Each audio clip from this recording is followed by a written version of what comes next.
একদা এক দেশের এক রাজা চোখের সমস্যা নিয়ে খুবই বিপদে ছিলেন। তাই রাজা অনেক জায়গায় যাচ্ছেন, কিন্তু কোনোভাবেই চোখ ভালো করতে পারছে না। পরে সে রাজা সন্ধান পেলেন তার রাজ্যের বনে এক সন্ন্যাসী থাকেন, যে সন্ন্যাসী সব ঠিক করে দিতে পারে। তারপর রাজা গেল সেই সন্ন্যাসীর কাছে, গিয়ে বলল, সন্ন্যাসী, আমার চোখের সমস্যা ঠিক করে দিন।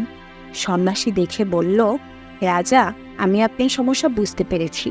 আপনি এক কাজ করুন, এখন থেকে শুধু লাল রঙের জিনিস দেখবেন, তারপর দেখবেন সব ঠিক হয়ে গেছে। রাজা বলল, আচ্ছা ঠিক আছে। রাজা রাজ্যে ফিরে গিয়ে তার রাজপ্রাসাদ পুরোটা লাল রং করে ফেলল। কিছুদিন পর আস্তে আস্তে রাজার চোখ ভালো হতে লাগলো। তখন রাজা খুশি হয়ে তার সৈন্যদেরকে বলল, যাও, সেই সন্ন্যাসীকে নিয়ে আসো, আমি তাকে পুরস্কৃত করতে চাই।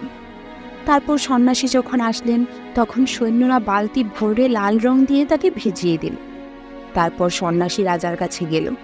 রাজা তাকে জিজ্ঞেস করল, কেমন আছেন? তখন সেই সন্ন্যাসী বললেন, দেখতেই তো পাচ্ছেন।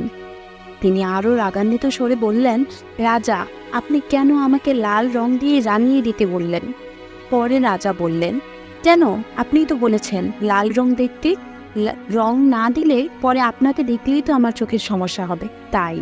তখন সন্ন্যাসী বললেন, রাজা, আপনি তো একটা লাল চশমা পরলেই পারতেন। তখন রাজা বললেন, আরে সত্যিই তো। রাজা লজ্জায় পড়ে গেলেন।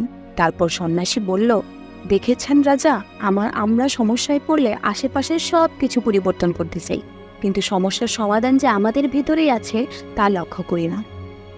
আমাদের নিজেদের বদলাতে বড় বড় কোনো দেশে যেতে হবে না, নিজের দেশে থেকেই নিজেকে বদলাতে পারবো। আমরা বদলালে আমাদের পরিবার বদলাবে, আমাদের সমাজ বদলাবে, আর সমাজ বদলালে বদলাবে আমাদের দেশ। আমরা এই গল্প থেকে এই শিক্ষা পেলাম যে আমরা নিজেদের অনেকগুলো সমস্যা চাইলেই নিজেদের মধ্যে সামান্য পরিবর্তন এনে প্রতিকার করতে পারি।